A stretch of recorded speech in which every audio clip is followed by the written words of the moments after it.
Hello friends, स्वागत है आप सभी का हमारे चैनल चलो फिल्म सुने में। आज हम एक्सप्लेन करने जा रहे हैं 2021 में आई एक बहुत ही अच्छी हाइस्ट मूवी रेड नोटिस को।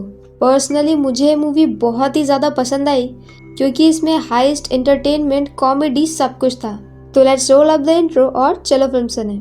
मूवी की स्टार्टिंग में हम एक बैकग्राउंड वॉइस सुनते हैं और एक कहानी हमें सुनाई जा रही होती है। ये कहानी होती है क्लियोपेत्रा की, जो कि बहुत पहले इजिप्ट में रहती थी और यहाँ पर उसके हस्बैंड ने उसे 3 सोने के अंडे दिए थे। काफी वक्त बाद खुदाई करने पर उन्हें सिर्फ 2 ही सोने के अंडे मिले और तीसरा सोने का अंडा कहाँ पर है ये बात किसी को भी पता नहीं होती है। दूसरी तरफ इसी के साथ हम देखते हैं कि कोई आदमी किसी सोने के अंडे का डुप्लीकेट बना रहा होता है और इसी के साथ सीन शिफ्ट हो जाता है एक म्यूजियम की तरफ जो कि रोम में होता है। यहाँ पर एक इंटरपोल की ऑफिसर इंस्पेक्टर दास आती है और उसके साथ आता है जॉन हार्टले। जॉन FBI का स्पेशल एजेंट होता है और वह यहाँ पर इंटरपोल की हेल्प करने के लिए आता है। यहाँ पर जॉन को कुछ वक्त पहले बिशप नाम के किसी पर्सन से पता चला होता है कि दुनिया का सबसे बड़ा आर्ट थीफ नोलन बूथ यहाँ पर एक गोल्डन एग को चुराने के लिए आ रहा है। इसीलिए वो लोग जल्दी से इस म्यूजियम में पहुंच गए थे ताकि वो इस एग को बचा सके। ये एग उन्हीं तीनों एग में से एक एग होता है, पर अंदर जाकर जब जॉन उस एग को देखता है तो इसके बाद वो उसके ऊपर कोल्ड ड्रिंक डाल देता है और कोल्ड ड्रिंक डालते ही वो एग पिघल जाता है। असल में वो एग नकली होता है और ये वही एग होता है जिसे हमने मूवी की स्टार्टिंग में बनते हुए देखा था। अब वो लोग जल्दी से उस हॉल के दरवाजे बंद करवाने लगते हैं कि तभी वहाँ से नोलन भागना शुरू करता है और अब जॉन नोलन के पीछे भागता है। भागते भागते नोलन अपने ब्लेजर को उतारता है और उसे उल्टा करके पहन लेता है। इसके बाद वो सबसे बचते हुए भागने लगता है, पर इसके बाद भी जॉन उसे देख लेता है और अब नोलन हर किसी से बचते बचाते वहाँ के गार्ड्स को पीटते हुए आगे बढ़ता है।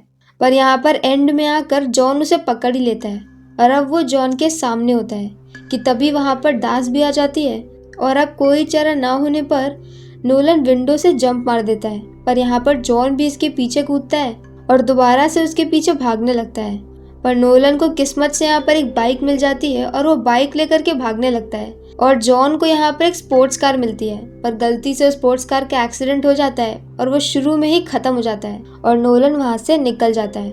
और अब सीन शिफ्ट होता है बाली में, जहाँ पे नोलन मस्त एंजॉय कर रहा होता है। अब वो जैसे ही अपने बीच हाउस में पहुँचता है तो वहाँ पर उसे जॉन दिखता है। असल में जॉन काफ़ी वक्त से नोलन के ऊपर स्टडी कर रहा था, इसलिए उसे उसके बारे में काफ़ी सारी चीज़ें पता होती हैं। यहाँ पर जॉन बोलता है कि उसे यहाँ का पता बिशप ने बताया था और अब वो नोलन को ये भी बोलता है कि नोलन के डैड एक स्विस कॉप थे और उसकी माँ एक प्रोफेसर थी।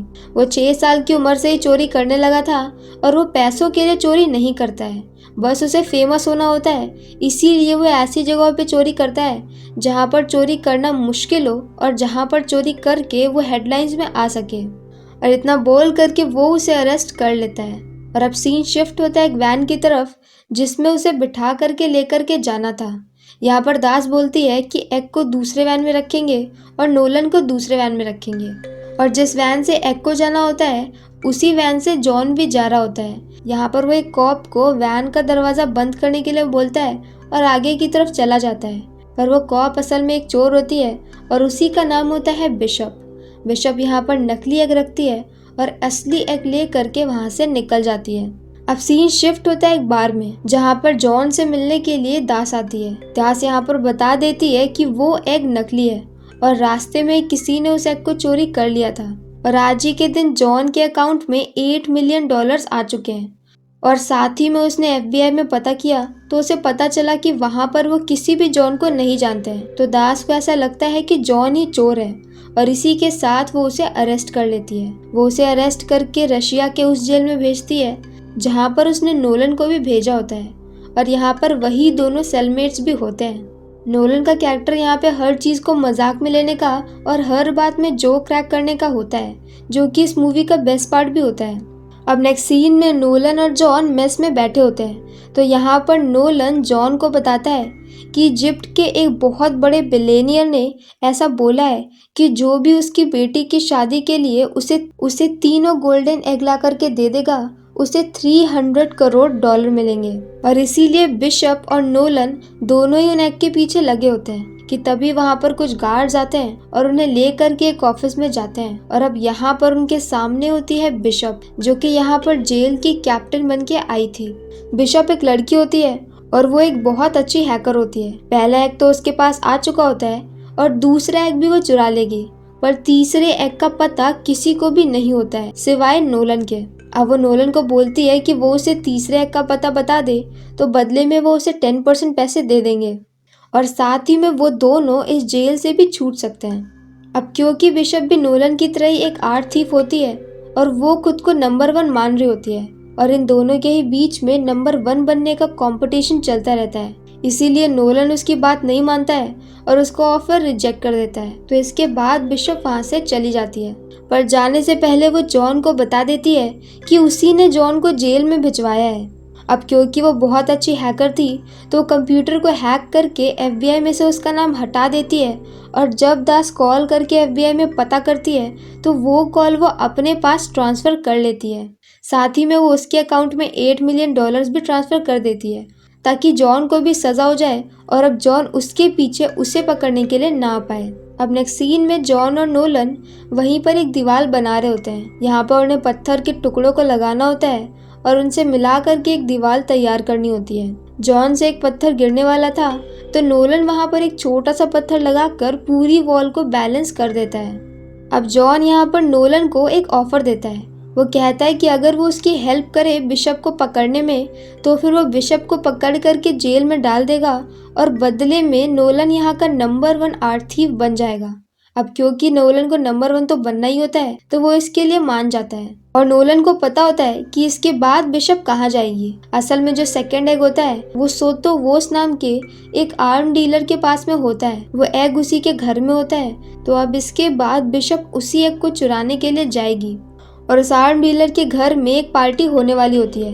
तो उन्हें कैसे भी करके पार्टी से पहले इस जेल से भागना होगा और यहाँ पर नोलन का प्लान भी रेडी होता है। और नेक्स्ट सीन में वो साबुन लेता है जिसमें बहुत सारा ग्लिसरीन मिला होता है। इसके बाद वो उसे नाइट्रोजन के डब्बे में डाल देता है और फिर मशीन के अंदर रख देता है। इससे वहाँ पर एक नेचुरल बॉम्ब बनता है और वो ब्लास्ट हो जाता है, जिससे कि वहाँ पर अफरा तफरी मच जाती है और इसी का फ़ायदा उठा करके वो लोग भागने लगते हैं। भागकर वो उसी वॉल के पास पहुंचते हैं जहाँ पर नोलन वही छोटा वाला पत्थर हटा देता है जो कि उसी ने लगाया था और पत्थर हटाते ही वो पूरी वॉल नीचे गिर जाती है। अब वो लोग उसी बिल्डिंग के एजेस पे चलते चलते दूसरी तरफ को पहुंच जाते हैं। दूसरी तरफ वहाँ पर एक चॉपर होता है पर वहाँ पर गार्ड्स भी होते हैं। तो जैसे तैसे करके वो लोग फायरिंग वायरिंग करके चॉपर तक पहुंच जाते हैं और बहुत ही मुश्किल से वहाँ से निकल पाते हैं। दूसरी तरफ वो दोनों भाग गए हैं ये पता चलते ही बिशप ये बात पुलिस के सिक्योरिटी सिस्टम के थ्रू दास को बता देती है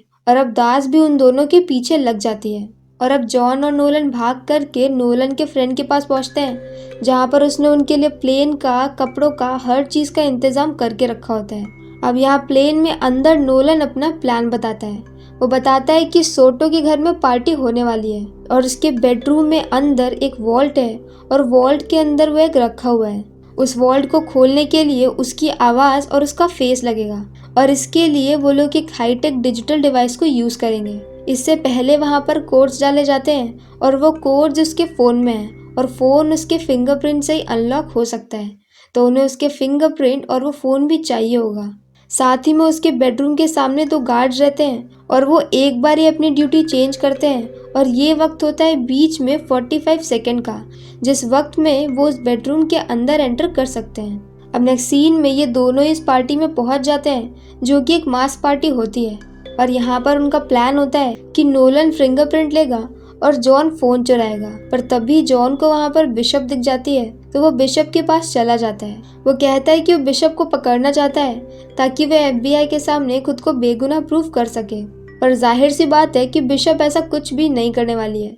इसके बाद वो बिशप के साथ डांस करने लगता है और इतनी सुंदर लड़की को किसी और गेस्ट के साथ डांस करता हुआ देखकर वहाँ पर सोटो आ जाता है और जॉन की जगह वो बिशप को डांस करने के लिए पूछ लेता है और यहीं पर मौका पाकर जॉन उससे लड़ जाता है और लड़ते लड़ते वो उसका फ़ोन भी चुरा लेता है। असल में जॉन का प्लान होता है कि वो बिशप के साथ डांस करके सोटो के सामने उसे जला दे ताकि वो उसके पास खुद ही चल के आ जाए। नोलन ने अब तक ग्लास ले लिया होता है जिस ग्लास के ऊपर सोटो के फिंगरप्रिंट होते हैं। इसके बाद वो वेटर की ड्रेस में जाता है और अचानक से जाकर के जॉन से लड़ जाता है। अब क्योंकि वो वेटर होता है और जॉन के कपड़ों पे ड्रिंक गिर गई है तो फिर वो उसे वॉशरूम की तरफ लेकर जाने लगता है। यहाँ पर बहुत सारे गार्ड्स कैमरा पर हर चीज देख रहे होते हैं, पर क्योंकि वो एक वेटर होता है और वो एक गेस्ट होता है इसीलिए उन दोनों के ऊपर किसी को भी शक नहीं होता है। अब वो जा करके वॉशरूम का दरवाजा खोल देता है और दरवाजे की वजह से अब नोलन को कैमरा पर कोई भी देख नहीं सकता है और यहीं पर वो मौका पाकर एक पेन ड्राइव सेट करता है और कुछ हाईटेक तरीके से वहाँ की वीडियो को बदल देता है और अब वहाँ पर एक ही वीडियो चलने लगती है जिसमें कोई भी नहीं दिख रहा होता है। इसके बाद वो और जॉन बेडरूम वाले कमरे के पास तक पहुँचते हैं और एग्जैक्टली उसी टाइम पर जब वो गार्ड्स अपनी पोजीशन चेंज कर रहे थे और अपोजिट डायरेक्शन में चलकर जा रहे होते हैं वो लोग मौका पाकर अंदर घुस जाते हैं। अंदर वो लोग कोड्स और फेस की हेल्प से वो वॉल्ट खोल देते हैं, पर अब जब वो लोग अंदर पहुंचते हैं तब उन्हें पता चलता है कि बिशप वहां पर पहले से ही मौजूद होती है। इसके बाद उन दोनों और बिशप के बीच में एक जबरदस्त फाइट होती है और यहाँ पर हमें पता चलता है कि बिशप की पावर उन दोनों से कितनी ज्यादा है और वो हैंड टू हैंड फाइट में काफी ज्यादा अच्छी है। यहाँ पर वो दोनों को ही धूल चटा देती है और वो एग उठा लेती है कि तभी वहाँ पर सोटो आ जाता है। असल में उसके गार्ड्स को कुछ शक हो गया था, इसी वजह से वो सोटो को लेकर उसी वॉल्ट में आगे होते हैं। पर अब यहाँ पर बिशप सोटो के पास चली जाती है और अब हमें समझ में आता है कि बिशप और सोटो दोनों आपस में मिले होते हैं और इसी के बाद नोलन और जॉन ये दोनों ही बेहोश हो जाते हैं। अब जब इनकी आँख खुलती है तो ये लोग कहीं पर बंधे होते हैं और जहाँ पर सोटो और बिशप दोनों होते हैं। ये पूरा प्लान सोटो और बिशप का था ताकि वो लोग नोलन को पकड़ सके और नोलन से तीसरे अंडे के बारे में पूछ सके।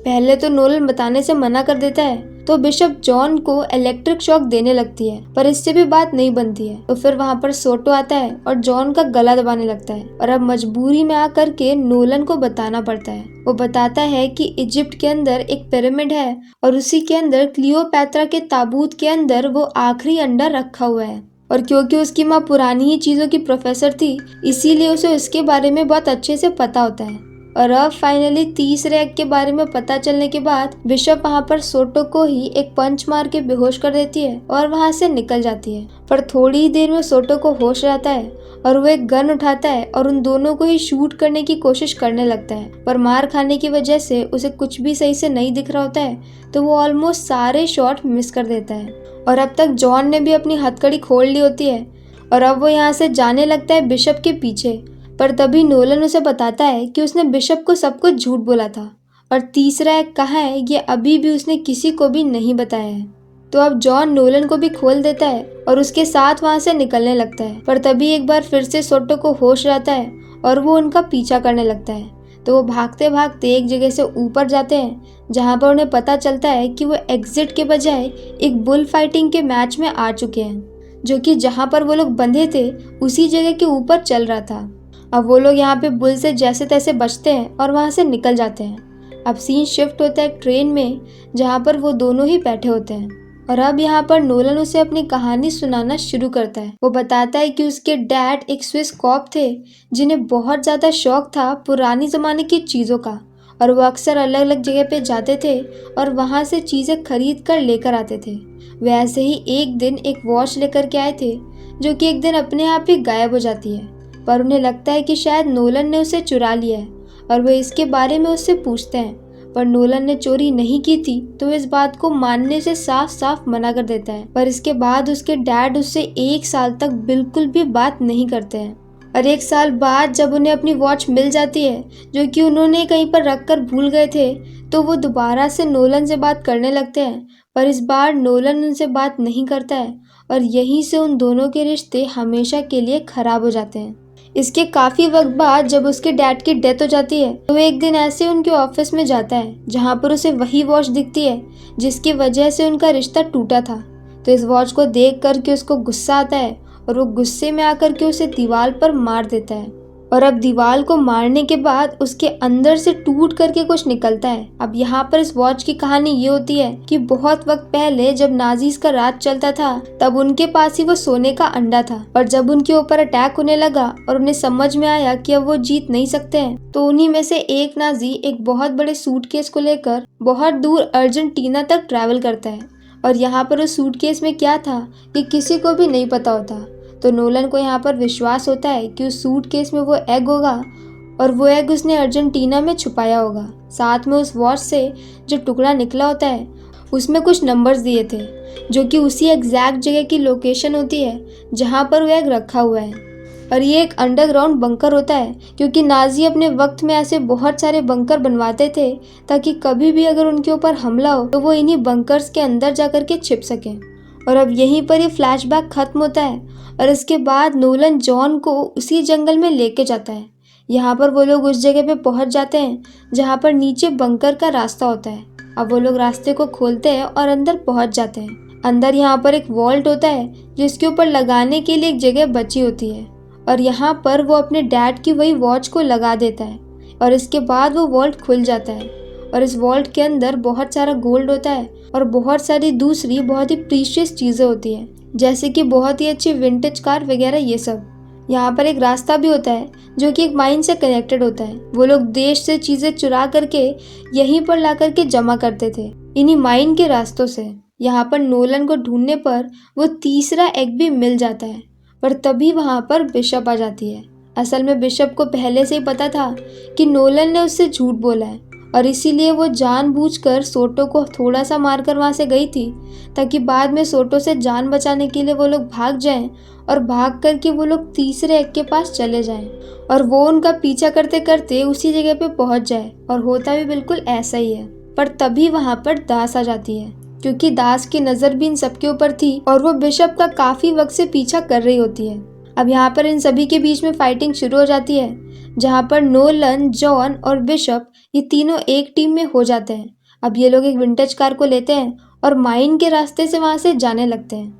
बाकी सब भी वहीं की दूसरी कार से उनका पीछा करते हैं, पर सामने यहाँ पर एक वाटरफॉल होता है तो वो लोग उसी में जंप मार देते हैं और उनसे बच करके निकल आते हैं। और अब जब ये तीनों यहाँ से बाहर आ जाते हैं तब यहाँ पर मूवी का फाइनल प्लॉट रिवील होता है। असल में जॉन और बिशप कपल्स होते हैं, और उन्होंने शुरू से ही ये सारी प्लानिंग सिर्फ इसलिए करी थी ताकि वो नोलन से तीसरे एग के बारे में पता कर सके। शुरू से इसीलिए जॉन उसके साथ में होता है ताकि वो नोलन का भरोसा जीत सके और एंड में यहाँ तक पहुँच सके। और होता भी बिल्कुल ऐसा ही है। यहाँ पर नोलन को बहुत ज़बरदस्त झटका लगता है, पर इसके बाद उसके पास कोई भी चारा नहीं होता है, तो वो लोग नोलन को एक पेड़ से बांध देते हैं और वहाँ से मस्त निकल जाते हैं। और अब इनके पास तीनों एग्स होते हैं। और अब हम नेक्स्ट सीन में देखते हैं कि उसी इजिप्शियन बिलेनियर की बेटी की शादी चल रही होती है, और यहाँ पर वो तीनों एग्स को लेकर आता है। पर तभी वहाँ पर दास आ जाती है और वो चुराई गई चीज़ों को खरीदने के लिए उसी बिलेनियर को अरेस्ट कर लेती है। पुलिस को यहाँ पर देखकर जॉन और बिशप यहाँ पर चुपके से भाग जाते हैं, और सीन शिफ्ट हो जाता है उनकी बोट पर, जहाँ पर 6 मंथ बाद वो मस्त एंजॉय कर रहे होते हैं। उनके अकाउंट में 300 करोड़ डॉलर होते हैं, तो उन्हें पैसे की कोई भी दिक्कत नहीं होती है। पर तभी वहाँ पर नोलन आ जाता है और वो उन्हें बताता है कि बदला लेने के लिए उसने दास को उनके अकाउंट के बारे में सारी डिटेल्स बता दी, और अब उनके 300 करोड़ गवर्नमेंट के अकाउंट में है। और अब वो दोनों ही कंगाल हो चुके हैं, पर उसे उनसे कोई ग्रजेस नहीं है, क्योंकि चोरों का यही काम होता है कि वो एक दूसरे को बीट करते हैं और खुद चोरी करने की कोशिश करते हैं। और इसी के साथ नोलन ये भी बोलता है कि उसे एक और ऑफर आया है जिसमें उसे पहले वाले से भी ज़्यादा पैसे मिलेंगे, और यहाँ पर वो 3 लोग की टीम चाहते हैं। और अब क्योंकि जॉन और बिशप के पास पैसे नहीं होते हैं तो वो दोनों इस काम के लिए मान जाते हैं। और मूवी के एंड सीन में हम तीनों को साथ में देखते हैं, और इसी के साथ ये फिल्म यहीं पर ख़त्म हो जाती है। अब जाहिर सी बात है कि एंड सीन को देख करके लगता है कि इसका सेकेंड पार्ट ज़रूर आएगा, और जब भी आएगा मैं उसका ज़रूर वेट करूँगी, क्योंकि पर्सनली मुझे ये मूवी बहुत पसंद आई और आप सभी को ये मूवी एक बार देखनी चाहिए। तो इसी के साथ हमारी आज की वीडियो यहीं पर ख़त्म होती है। अगर आपको हमारा एक्सप्लेन पसंद आया हो तो प्लीज़ हमारी वीडियो को लाइक करें, शेयर करें और हमारे चैनल को सब्सक्राइब करें। मिलते हैं नेक्स्ट वीडियो के साथ। Bye bye.